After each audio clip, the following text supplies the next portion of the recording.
Hey guys and girls, it's Blackjack with 396 Guitars. We got something cool on the bench today. Let's get to work. Remember, if you dig what I'm doing, like and subscribe. So, yeah, not a bass guitar, not a guitar, not a mandolin.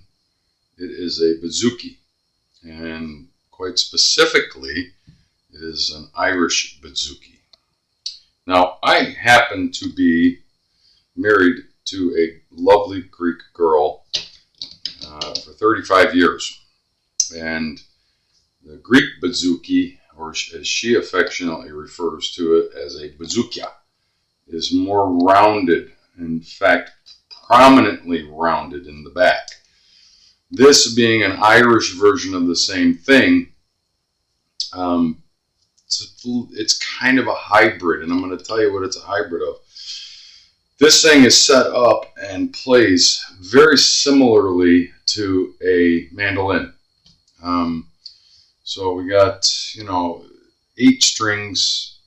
Really, there's only 4 notes, but myriad different ways to play it. I am not going to presume to pass myself off as being able to play this instrument.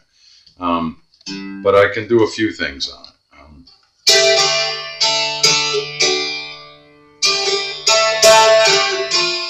Right, so it's a pretty interesting and cool instrument. Good customer brought it to me. He brings me a lot of his guitars and his basses. And why he got this, I don't know. He's kind of a nut that way. But I admire him for his fervor. Very cool little instrument. So they tune up pretty open. It's basically open. It's an open G chord. It's G, D, A, and then D again. Now, that being said, you can tune the high strings to E as well. So G, D, A, E. And it will still produce a chord. You just have to kind of move your fingering up. There's a couple of different ways to play this instrument. And to my understanding, yeah, you could probably do the same thing with a mandolin. Now, some of the same rules apply when you're working on one of these instruments. The first thing I checked was, are we getting any buzzing?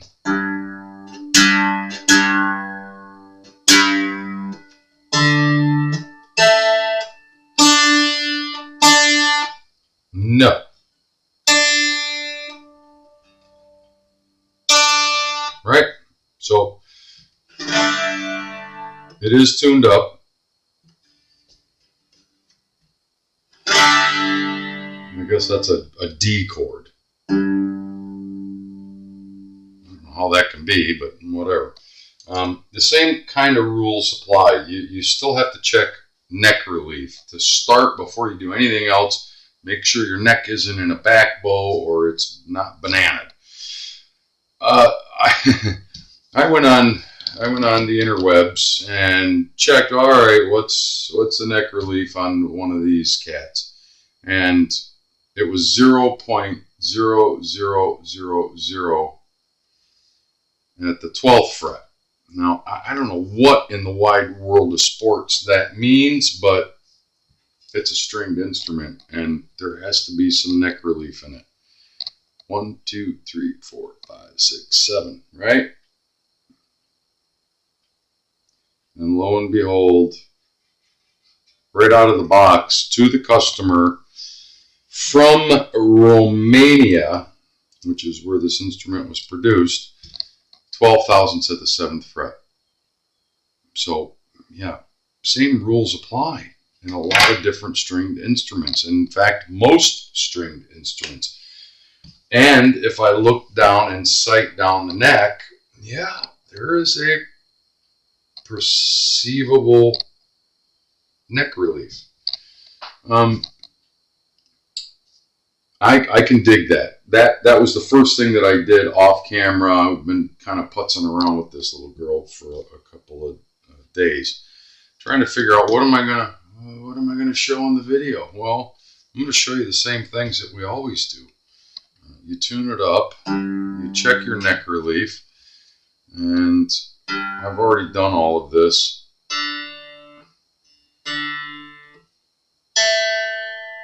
And just like a mandolin, now I'm pretty certain the only thing I didn't check is, you know, on a mandolin, some mandolins, you will have different size strings. You'll have an octave. You'll have a low string and an octave string. Not so on this one. This one's a little bit different in that regard. Or a 12 string. Say you're playing a 12 string guitar. You have a low string and an octave string until you get to the B and the high E, and then they're identical. They're just the same string tuned up identically. These are just two same strings. Now, I went through and I checked that. Then I said, well, where is the first fret action? And again, I went to the interweb to see, just before I open up my mouth and stick my foot in, and they said it should be 30 thousandths of an inch. 30 thousandths of an inch at the first fret. And yeah.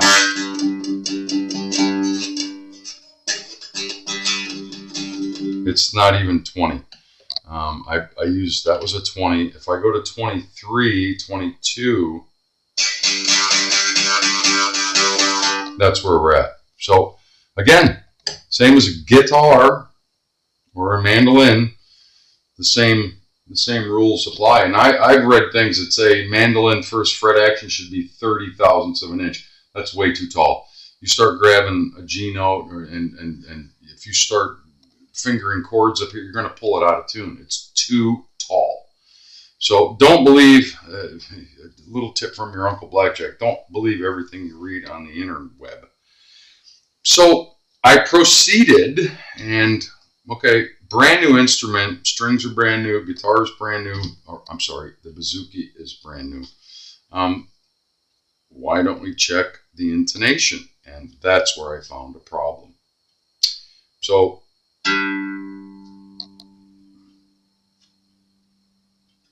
G.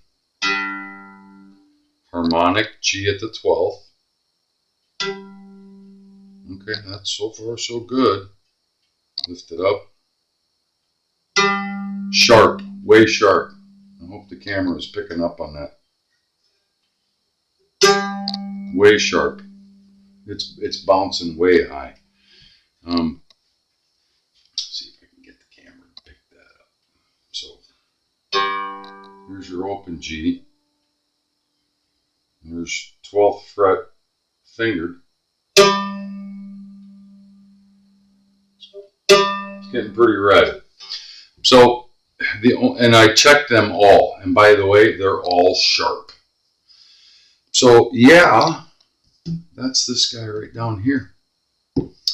And I love multiple stringed instruments because yeah, whatever you do to one, you have to do the next one. And by the way, you have to do it to all of them. The only way to change your intonation is to move this back or forward. It's a floating bridge. It's not fixed. The only thing that holds this bridge in place is string tension on to the top of the instrument. So yeah, we're definitely sharp. So when I talked with the customer, he goes, well, it shouldn't need anything. It's brand new, but I want you to do a video. He wanted me to do a video.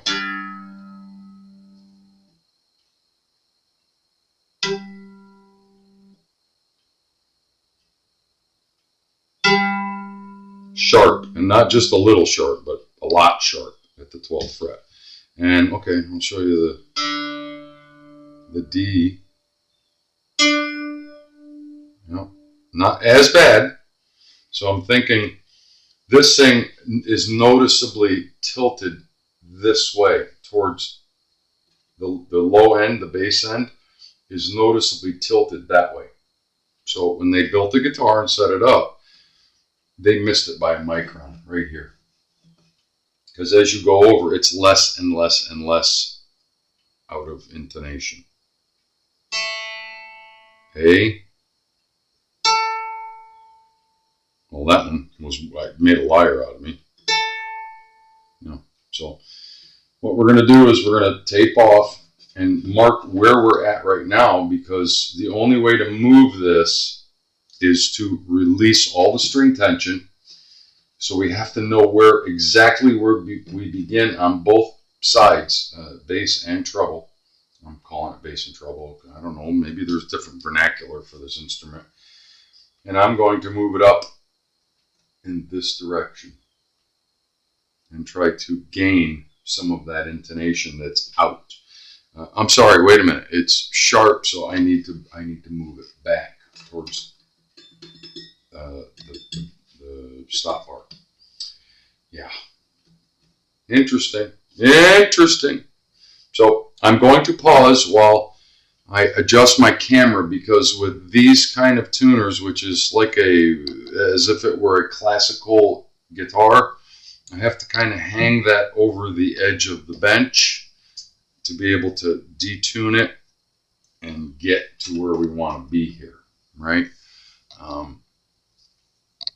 As I said, I don't know, somebody put a nice black mark on my tape. I wonder who did that.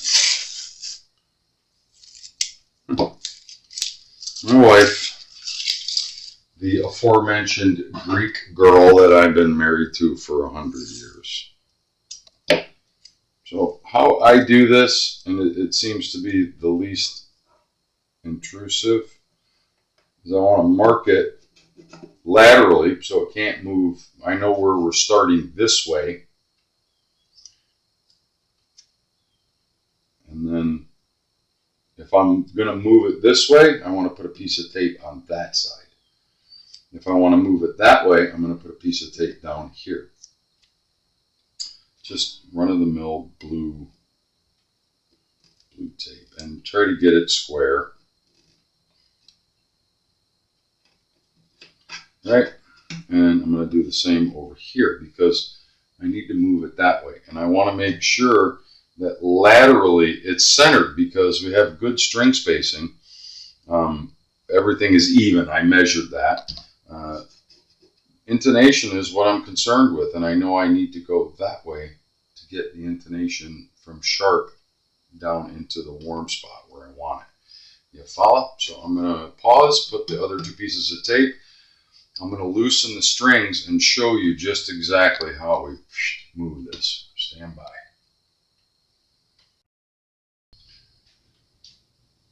So I've moved over and I brought the camera down a little bit, because this is the area we're going to be working on.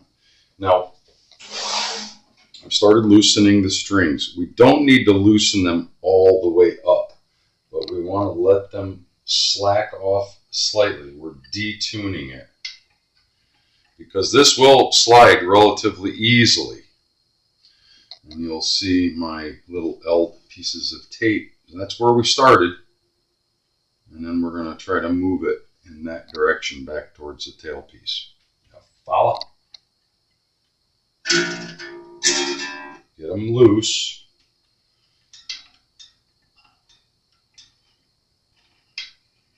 And you hear them creaking. You hear it. You're letting off tension.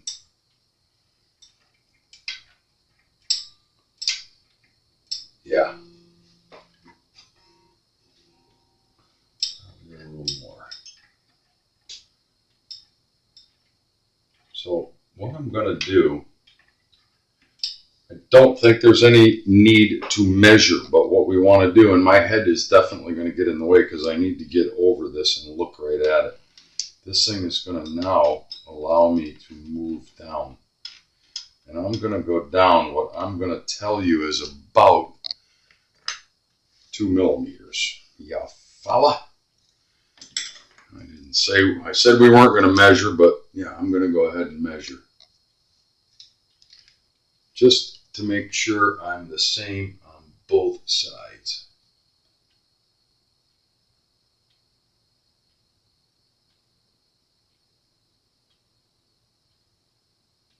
2 millimeters exactly.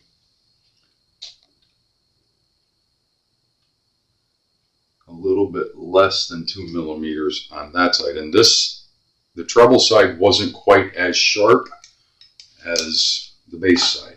So I think that is where I'm going to go. Okay, let's tune it back up and see what happens. I think I like that. It shouldn't take much more than that.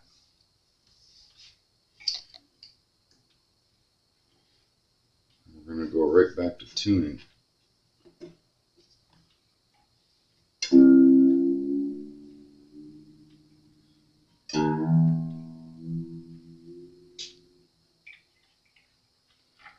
Tiny little tuners, always in the way of each other.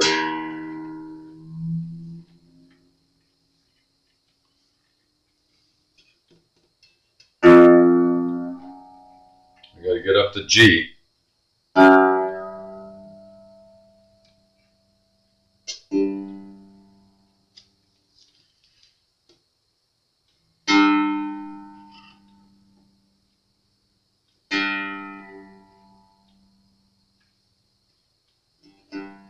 And guess what? We'll get these two tuned. And then as we tune the rest of them, it's going to do what? Put string tension on the neck and the body, get the top of the instrument, and you have to keep tuning and tuning and tuning until you get it settled again. And then we can check our intonation at the 12th. Stand by.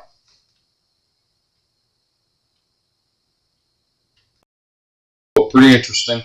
I'm going to try to illustrate just how far we moved it. Let's see if I can get it in there. So you see this gap right here.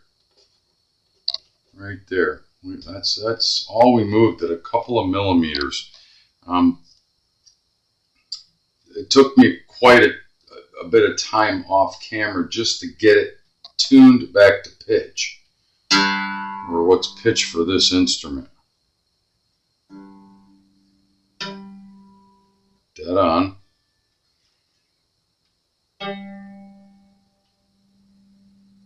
Dead on. It gets confused between G and D. They even say use a chromatic tuner. Well, you can't plug in, and this does have a chromatic setting, a chromatic tuner setting. It's not 100%, but it's much closer.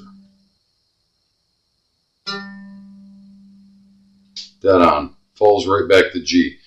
So we know we got that one. D. They're both in tune. There's your harmonic. All right, tuner, why do you keep shutting off? You got a full battery. Yep. And remember, when you're doing this, don't press down on it. Lift it up slightly, because all you're doing is bending the instrument. Dead on. Dead on.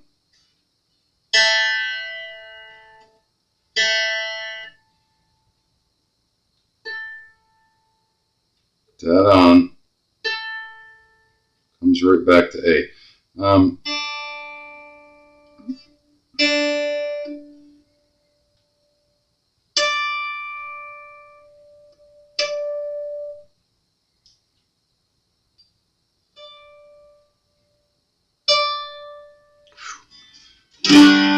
I like it.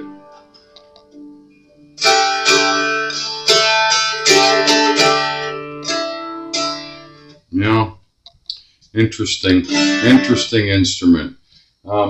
It needed a little intonation adjustment, but you know what? The ear would probably never have picked that up, but I wanted to illustrate.